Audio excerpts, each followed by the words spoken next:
South ఇండియాలో ఉన్న రామేశ్వరం మహా జ్యోతిర్లింగ్ దగ్గర ఒకప్పుడు శ్రీరాముడు తన జీవితంలో అతిపెద్ద యుద్ధానికి ముందు అక్కడ ప్రార్థన చేస్తుండే. కానీ ఎన్నో కిలోమీటర్ల దూరంలో రావణుడు కూడా ఒక శివలింగం దగ్గర కూర్చొని పూజ చేస్తుండే. మనం చిన్నప్పటి నుండి శివుణ్ణి చూస్తున్నాం, మహాశివుని కథలు వింటున్నాం. తన మీద పాముని అలంకరించుకున్నవాడు, అతనికి 3 కళ్ళు ఉన్నాయి, తన శరీరం అంతా బూడిద రాసుకుంటాడు. అతనే మహాదేవుడు, మహాశివుడు. తనని రాముడు పూజిస్తాడు, అట్లానే రావణుడు కూడా. అతనే ప్రారంభం, అతనే వినాశనం. శివుని గురించి మీకు తెలియని ఎన్నో కథలు నేను మీకు ఇప్పుడు చెప్పబోతున్నా.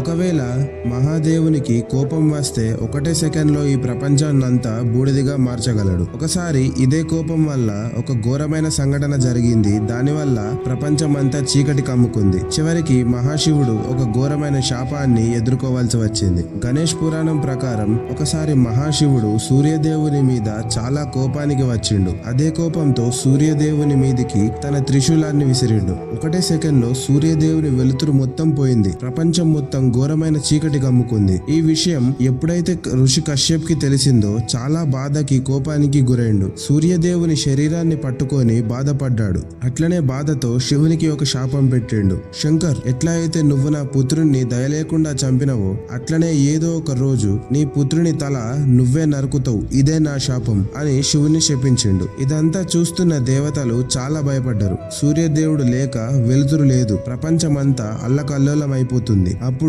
దేవతలందరూ కలిసి బ్రహ్మదేవుని దగ్గరికి వెళ్లి శివుణ్ణి శాంతించమని, ఎట్లా అయినా సూర్యదేవుని మళ్ళా బ్రతికించమని ప్రార్థించిర్రు. అప్పుడు బ్రహ్మదేవుడు శివుని దగ్గరికి వెళ్లి, అప్పటికే కోపంతో ఉన్న శివుడు ఋషి శాపం వల్ల మరింత కోపానికి వచ్చిండు. బ్రహ్మదేవుడు శివుని ముందు 2 చేతులు జోడించుకొని, మీరు కోపాన్ని వదిలి ఈ లోక కళ్యాణం కోసం మళ్ళీ సూర్యదేవుని బ్రతికించండి అని వేడుకున్నాడు. శివుని గురించి మనం ఎప్పటి నుండో చూస్తున్నాం. శివునికి ఎంత కోపమైతే ఉంటుందో తన మనసు అంతకంటే మంచిదని. బ్రహ్మదేవుని మాటలు విని ప్రపంచం పరిస్థితిని చూసి తన కోపాన్ని అదుపులోకి మార్చుకొని లోక కళ్యాణం కోసం సూర్యదేవుని మళ్ళీ బ్రతికించిండు. ప్రపంచం మళ్ళీ ఫస్ట్ లా మారింది. కానీ ఆ శాపం వల్ల శివుడు తన కొడుకైన గణేశుని తల తన చేతులతోనే నరికిండు.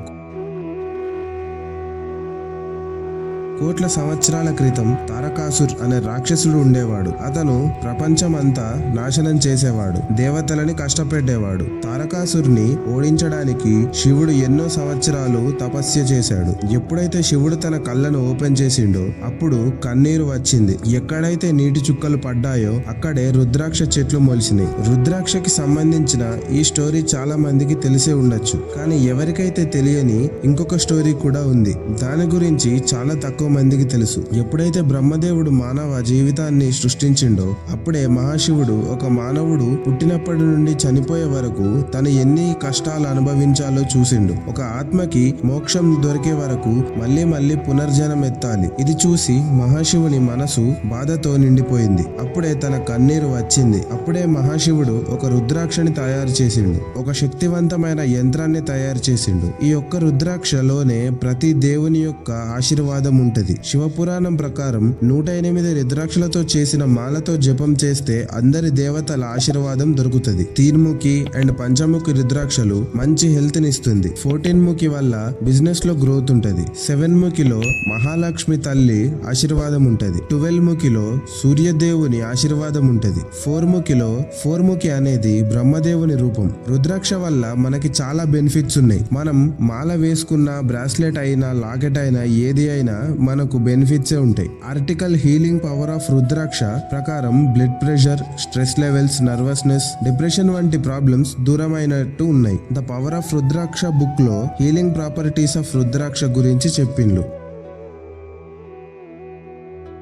వారణాసిలో ఉన్న మణికర్ణిక ఘాట్ లో ప్రతి ఇయర్ హోలీ అప్పుడు కలర్ తో కాకుండా బూడిదతో హోలీ ఆడతారు. బం బం భోలే అంటూ మహాదేవుని భక్తులు ఒకరికి ఒకరు బూడిద రాస్తారు. ఉజ్జయిన్ లో మహాకాల్ టెంపుల్లో మహాకాల్ కి భస్మారతి చేస్తారు. మనం ఎప్పటి నుండో శివుణ్ణి తన శరీరానికి బూడిద రాస్తాడు అని వింటున్నాం. కానీ అలా ఎందుకు చేస్తాడు, దాని వెనక ఉన్న నిజం స్టోరీ ఏంటిదో ఇప్పుడు తెలుసుకుందాం. శివపురాణం ప్రకారం ఋషి ప్రణాద్ అనే ఋషి ఉండేవాడు. తన తన పవర్ ని జ్ఞానాన్ని పెంచుకోవడానికి అడవిలో ఎన్నో సంవత్సరాలు తపస్య చేశాడు. అక్కడ ఉన్నన్ని డేస్ ఋషి కేవలం ఆకులను, పండ్లను, ఫలాలను మాత్రమే తినేవాడు. ఒకసారి తన ఉండే ఆశ్రమాన్ని మంచిగా చేసుకోవడానికి గడ్డిని కట్ చేస్తున్నాడు. అనుకోకుండా తన ఫింగర్ కట్ అయింది. ఫింగర్ ని చూసేసరికి ఆశ్చర్యమైండు. తన ఫింగర్ కట్ నుండి బ్లడ్ కాకుండా గ్రీన్ కలర్ లో ఆకుల రసం వచ్చింది. అప్పుడు ఋషి తనంత పవిత్రమైన వాళ్ళు ఇంకా ఎవరూ లేరు, అందుకే నాలో నుండి చెట్ల రసం వస్తుంది అని అనుకున్నాడు. దానివల్ల ఋషికి చాలా అహంకారం వచ్చింది. ప్రపంచం మొత్తంలోనే తనంత పవిత్రమైన వాళ్ళు ఇంకెవరూ లేరు అని అందరితో చెప్పడం స్టార్ట్ చేసిండు. ఈ అహంకారాన్ని తీసేయడానికి శివుడు ఒకసారి అడవిలోకి ఒక ముసలి మనిషిగా రూపం మార్చుకొని ఋషి ప్రణాద్ దగ్గరికి వెళ్లి నీ ఇంత ఆనందానికి కారణం ఏంటిది అని అడిగిండు. ఋషి తన ఫింగర్ నుండి వెళ్లిన చెట్ల రసం స్టోరీ మొత్తం చెప్పిండు. అప్పుడు ఆ ముసలి మనిషి, దీంట్లో ఏం గొప్ప విషయం ఉంది? ఈ ప్రపంచంలో మనిషి అయినా చెట్టు అయినా కాలిపోయాక మారేది బూడిదిగానే. ఈ ప్రపంచంలో బూడిదని మించిన పవిత్రమైనది, శ్రేష్టమైనది ఇంకొకటి లేదు అని అన్నాడు. దీన్ని ప్రూవ్ చేయడానికి ఆ ముసలి మనిషి తన ఫింగర్ ని కట్ చేసుకున్నాడు. ఆ ఫింగర్ లో నుండి బూడిది బయటికి రావడం స్టార్ట్ అయింది. ఇది చూసిన ఋషికి అర్థమైంది, ఇతను మామూలు మనిషి కాదు, మహాశివుడే అని అర్థమైంది. ఋషి వెంటనే మహాదేవుని కాళ్ళ మీద పడి తన అహంకారాన్ని వదులుకున్నాడు. ఈ సంఘటన తర్వాతనే మహాశివుడు బూడిదిని రాసుకోవడం స్టార్ట్ చేసిండ్లు అని అంటారు. ఇంకా చాలా స్టోరీస్ ఉన్నాయి శివునికి సంబంధించినవి. వాసుకి గురించి, త్రిశూలం గురించి చాలా అన్నోన్ స్టోరీస్ ఉన్నాయి. అవి తెలుసుకోవాలి అంటే పార్ట్ 2 అని కామెంట్ చేయండి. తప్పకుండా పార్ట్ 2 మీకోసం నేను చేస్తా. ఇలాంటి మరిన్ని వీడియోస్ కోసం సబ్స్క్రైబ్ చేసుకోండి, లైక్ చేసి మీ ఫ్రెండ్స్ అండ్ ఫ్యామిలీ ఈ ఇన్ఫర్మేషన్ షేర్ చేయండి. Thank you.